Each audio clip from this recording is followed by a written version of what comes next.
तो जब मुझे नेट का पेपर मिला तो when I got my paper मुझे ऐसा लगा मुझे किसी दूसरे सब्जेक्ट का पेपर मिल गया है. Since you are an expert in psychology, what do you think, what is the psychology of the paper setter at the time of setting the question paper for the students? Subject को समझना पड़ेगा, concept समझने पड़ेंगे. I really need to study the concepts. बात करते हैं उन aspects पे जहाँ एज अ स्टूडेंट आपके लाइफ में कुछ पर्सनल इश्यूज या कुछ स्ट्रगल्स रहे होंगे. यहाँ पे आपको अपनी स्ट्रेंथ और वीकनेसेस पे काम करना पड़ता है. बिकम वेरी डिफिकल्ट कि आप सारे सिलेबस को एक ही सेम पैटर्न पे प्रिपेयर कर पाएं. जब हम कोई भी पेपर सेट करते हैं we always have the pattern की difficulty level of the question increases with each question.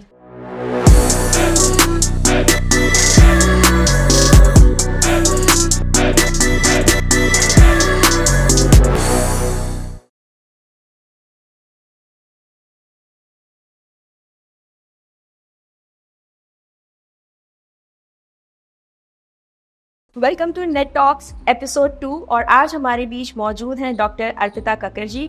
ये JNV यूनिवर्सिटी में असिस्टेंट प्रोफेसर है. अगर इनकी एजुकेशन की बात करें तो ये BA हैं, MA हैं. इसके अलावा नेट और स्लेट भी क्रैक कर चुकी हैं मैम. इसके अलावा PhD भी अपनी कंप्लीट कर चुकी हैं. सो इस प्लेटफॉर्म के माध्यम से आज हम इनसे बात करेंगे और जानेंगे उनकी पूरी journey as a UGC NET aspirant. So welcome you ma'am for this. Thank you Bushra for having me. बहुत अच्छा लगेगा कि मैं अपने एक्सपीरियंसेस आपके माध्यम से स्टूडेंट्स तक शेयर करूं. मैंने अपना पोस्ट ग्रेजुएशन इसी यूनिवर्सिटी से जय नारायण व्यास यूनिवर्सिटी से डिपार्टमेंट ऑफ साइकोलॉजी से किया. और well I was appearing for my final exams. मैंने अपना पहला नेट का एग्ज़ाम दिया था. मेरा नेट का एग्ज़ाम वे बैक 2002 का था, जब एग्ज़ाम्स जो है वो 3 सेक्शंस में हुआ करता था और ऐसे टाइप क्वेश्चंस हुआ करते थे. उस समय का एग्ज़ाम का प्रिपरेशन ये था क्योंकि बेसिकली एज अ स्टूडेंट हमारा ये रहता है कि हम जो एग्ज़ाम देते हैं वो सिलेबस कंप्लीट करने के लिए देते हैं, इतना ज़्यादा डिटेल स्टडी नहीं करते. तो अगर मैं अपना फर्स्ट एक्सपीरियंस आपके साथ में शेयर करूं तो जब मुझे नेट का पेपर मिला तो when I got my paper मुझे ऐसा लगा मुझे किसी दूसरे सब्जेक्ट का पेपर मिल गया है. I was not able to understand the questions कि ये सारे क्वेश्चन मेरे ही सब्जेक्ट से रिलेटेड हैं. देन आई अंडरस्टैंड कि नहीं, अगर नेट का एग्ज़ाम देना है, आई एम नॉट सेइंग कि नेट बहुत डिफिकल्ट एग्ज़ाम है, लेकिन अगर नेट का एग्ज़ाम देना है I really need to study the concepts. Subject को समझना पड़ेगा, कंसेप्ट समझने पड़ेंगे, then only I will able to crack the exam. फिर एक 3 महीने या 4 महीने की, क्योंकि जैसा आप सबको पता है नेट का एग्जाम साल में 2 बार होता है, in the month of June and again in the month of December. So again in the month of December when I appeared for the exam, तो एक ऑनेस्ट प्रिपरेशन के साथ जब एग्जाम दिया, सब्जेक्ट को समझने की कोशिश करी, कंसेप्चुअल क्लैरिफिकेशंस किए, क्योंकि नेट के एग्जाम में कोई भी आप किसी भी सब्जेक्ट से एग्जाम दें, it is more of application based. आप जिस सब्जेक्ट से, हम यहाँ पे सब्जेक्ट स्पेसिफिक की बात करें, नॉट द फर्स्ट पेपर, जो हमारे क्वेश्चंस आते हैं वो बहुत ज़्यादा सब्जेक्ट स्पेसिफिक होते हैं और एप्लीकेशन बेस्ड होते हैं. सो बेसिकली जब आप सब्जेक्ट को समझते हैं, एप्लीकेशंस को समझते हैं, so I was able to understand the questions and was able to clear the paper. Right. So ma'am, आपने जिस समय ये एग्ज़ाम दिया था उस समय सब्जेक्टिव फॉर्म में क्वेश्चंस पूछे जाते हैं, और जैसे कि हमारे एस्पिरेंट्स इस समय ऑब्जेक्टिव फॉर्म में, MCQ के फॉर्म में क्वेश्चंस को आंसर करते हैं. सो व्हाट यू थिंक कि अभी जो स्टूडेंट्स चैलेंज फेस कर सकते हैं या कर रहे हैं, MCQ फॉर्म में क्वेश्चंस जब उन्हें मिल रहे हैं, तो व्हाट यू थिंक कि क्या चैलेंजेस हैं उन्हें और हम उन्हें कैसे डील कर सकते हैं? हर सब्जेक्ट पैटर्न का, हर एग्जामिनेशन पैटर्न का, भले अपन MCQs या जब ऑब्जेक्टिव या सब्जेक्टिव उसकी बात करते हैं, everything has a pros and cons. जहाँ पे सब्जेक्टिव के अंदर आपके पास में ओपन एंडेड क्वेश्चंस रहते हैं, आप अपने व्यू पॉइंट्स को उन आंसर्स में लिख सकते हैं, लेकिन ऑन द अदर हैंड अगर अपन ऑब्जेक्टिव टाइप या MCQs में देखें जो कि क्लोज एंडेड क्वेश्चंस होते हैं, वहाँ पे जो मार्किंग होती है वहाँ पे ऑब्जेक्टिविटी होती है. एक तरीके से जो अगर आंसर राइट है या गलत है तो everybody has a equal probability of getting the right answer or the wrong answer, जो कि मार्क्स की बात हो रही है यहाँ पे. बायसनेस उसकी वहाँ पे खत्म हो जाती है, सब्जेक्टिविटी वहाँ पे खत्म हो जाती है. प्लस यहाँ पे ऑब्जेक्टिव टाइप क्वेश्चन में MCQs में हम एलिमिनेशन मेथड को यूज करते हैं. अगर स्टूडेंट जो अपीयर कर रहा है, अगर 4 ऑप्शन में से उसको अगर राइट आंसर नहीं पता है, लेकिन अगर उसने 3 के नाम पढ़ रखे हैं और उसको ये पता है कि ये क्वेश्चन से कनेक्टेड नहीं है, वो उनको एलिमिनेट कर सकता है। And I think the probability of getting the right answer is more rather than अगर उसको सब्जेक्टिव में अगर पूरा ही आंसर नहीं आ रहा है तो वहाँ प्रॉब्लम ज्यादा हो जाती है। Ma'am at the same time हम ये भी देख रहे हैं कि ऑब्जेक्टिव क्वेश्चंस के माध्यम से बच्चे जब अपना एग्जाम क्लियर करते हैं तो उनका जो इन डेप्थ एनालिसिस होता है किसी टॉपिक को लेने का या किसी को डिस्क्राइब करने का, हम देख रहे हैं बच्चे किसी टॉपिक को एक्सप्लेन नहीं कर पा रहे अच्छे से। उन्हें अगर हमने कहे कि आप इस 5 मिनट्स इस पर कुछ बात करिए, so they will not be able to speak on it from the perspective of the facts, at the same time their own perspective, their own ideas. तो in this scenario students जब MCQ exam competitive exam की तरफ भी जा रहे हैं तो किस तरीके से अपने सब्जेक्ट नॉलेज पर भी इक्वल कमांड रख सकते हैं? What do you think? For getting the equal command on getting the subject, अगर क्योंकि सब्जेक्ट पैटर्न हम इस पोजीशन में नहीं है कि हम सब्जेक्ट पैटर्न को अपन चेंज कर पाए, लेकिन मेरा हमेशा से जैसे मैं पोस्ट ग्रेजुएशन में जब पढ़ाते हैं बच्चों को, हम जब मोटिवेट करते हैं नेट का एग्जाम देने के लिए, तो हमेशा ये रहता है, उनको यही मोटिवेट करा जाता है कि आप अपने सब्जेक्ट को समझने की कोशिश करें। और देखिए बुशरा, आप ऑब्जेक्टिव टाइप या MCQ क्वेश्चन भी तभी अटेम्प्ट कर पाएंगे जब आपको पूरी नॉलेज है इस टॉपिक से related.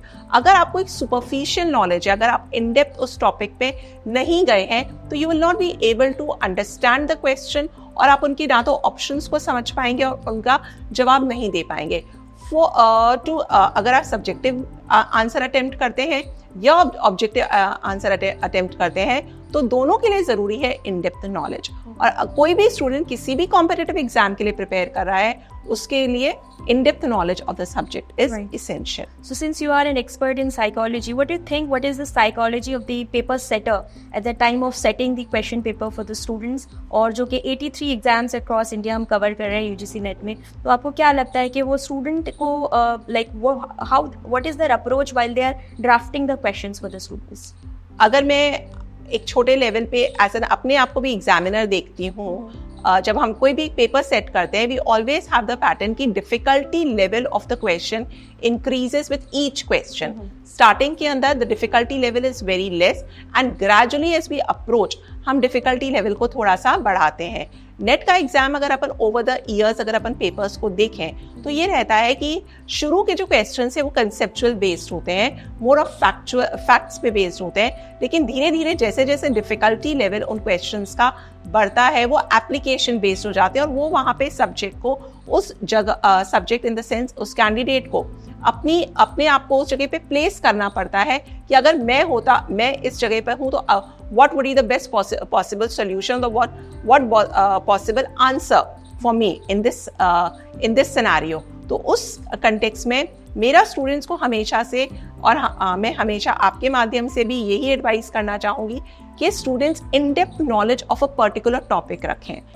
On the other hand अपन जब नेट का एग्जाम की प्रिपरेशन करते हैं, because the syllabus is so vast, यहाँ पे आपको अपनी स्ट्रेंथ और वीकनेसेस पे काम करना पड़ता है। यहाँ पे आपको ये देखना पड़ता है कौन से topics are your strength based, right.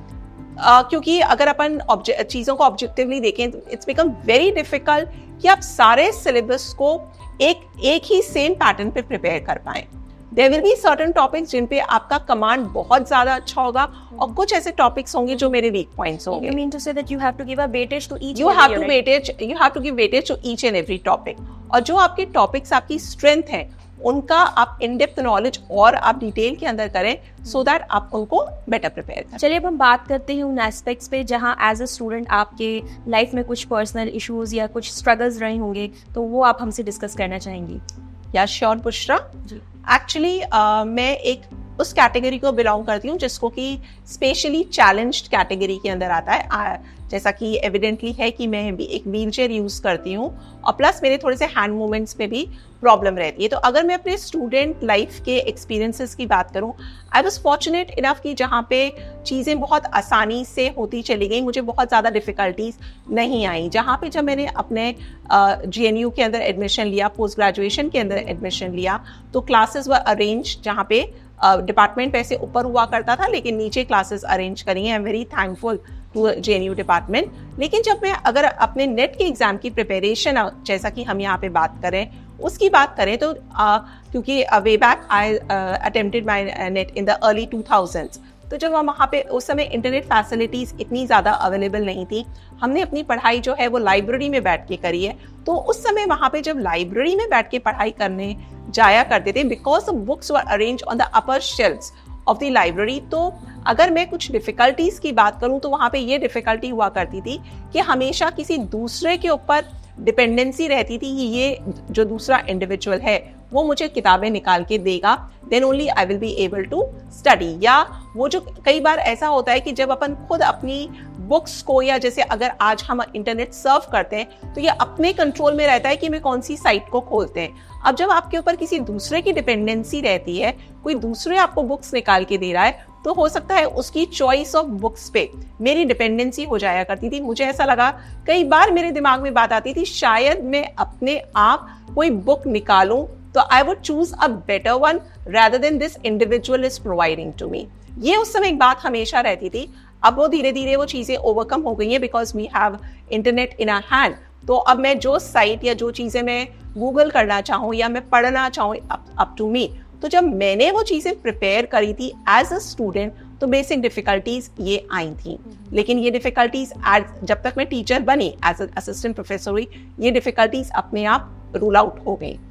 तो आज का जो स्टूडेंट है, अगर वो इसी कैटेगरी पे बिलोंग कर रहा है, तो that student is fortunate enough कि वो ये सारी डिफ़िकल्टीज फेस नहीं करेगा। एक यहाँ पे एक छोटी सी पर्सनल उस पर आपके माध्यम से बात कहना चाहूँगी कि स्टूडेंट्स अगर किसी भी कैटेगरी में आ रहे हैं, डबल इन्वर्टेड कॉमर्स में कहूँगी, कैटेगरी में आ रहे हैं, those students should be very well aware of their own rights. आपको पीडब्ल्यूडी एक्ट के बारे में पता होना चाहिए, आपको अपने राइट्स के बारे में पता होना चाहिए। हम अगर किसी कैटेगरी के हैं, हमें किसी से we don't have to request for anything from somebody. ये हमारा राइट है, हमारा राइट टू एजुकेशन है, राइट टू इंफॉर्मेशन है कि हमें सारी चीजें प्रोवाइड करी जाए। That's really nice. Thank you so much. ये काफ़ी इंस्पिरेशनल रहेगा, स्पेशली उन स्टूडेंट्स के लिए जो स्पेशल कैटेगरी से बिलोंग करते हैं। और not only sorry to intervene you, मैं यहाँ पे सिर्फ फिजिकली पीएच कैटेगरी की बात नहीं कर रही हूँ, यहाँ पे मैं ब्लाइंड्स के बारे में बात कर रही हूँ, हियरिंग इम्पेयरमेंट के बारे में बात कर रही हूँ, क्योंकि मैं because I have been in this field for quite long, और मैं एक ऐसा हॉस्टल की वार्डन हूँ जहाँ पे सारे ब्लाइंड स्टूडेंट्स भी रहते हैं। तो ब्लाइंड्स के लिए भी यूजीसी या वेरियस जो हमारी एजुकेशनल स्टैट्यूटरी बॉडीज हैं, इतने सारे उन्होंने ऑप्शंस है, इतनी सारी अपॉर्चुनिटीज हैं जो स्टूडेंट्स को जिनके बारे में पता नहीं होता है। तो अगर आप ऐसा कोई एग्जाम की प्रिपरेशन कर रहे हैं और अगर आप उस कैटेगरी के हैं, तो आपको जरूर अपने राइट्स के बारे में, आपको जो सारी रिसोर्सेज अवेलेबल होते हैं उनके बारे में आपको जानकारी होनी चाहिए। That's a very important point. Well ma'am, last question आपसे ये रहेगा कि what should be the takeaway of this whole session के इस प्लेटफॉर्म से आप बच्चों को कौन सी ऐसी बात कहना चाहेंगे, यूजीसी नेट एस्पिरेंट्स हो या स्टूडेंट्स इन जनरल हो जो हमें यूट्यूब के माध्यम से देख रहे होते हैं? What would be your last call और last word which you would like to share with all of us? Teaching is a noble profession, we all know this, and net clear करने के बाद में आपके जो जॉब एस्पिरेशंस हैं या job prospectus हैं वो बहुत ज़्यादा ब्राइट हो जाते हैं। आप किसी हायर एजुकेशन के अंदर एक रिस्पेक्टेबल असिस्टेंट प्रोफेसर से आप अपना करियर की स्टार्ट करते हैं। एंड नेट जो है वो सिर्फ आपको एज एन अकेडमिशियन हेल्प नहीं करता है, वो आपके अंदर आपका जो एज अ रिसर्चर है, आपके अंदर जो as a not even as a educator, आपको एज अ रिसर्चर वो डेवलप करने में बहुत हेल्प करता है। क्योंकि अपन एक रिसर्च मेथोडोलॉजी जो है वो नेट के अंदर एक बहुत इंपॉर्टेंट एक जब अपन सिलेबस को देखें, एक बहुत इंपॉर्टेंट, या it is one of the most important part, तो it helps you to develop as you as a researcher। तो नेट एक ओवरऑल आपका पर्सनालिटी डेवलपमेंट के अंदर it plays a very important role।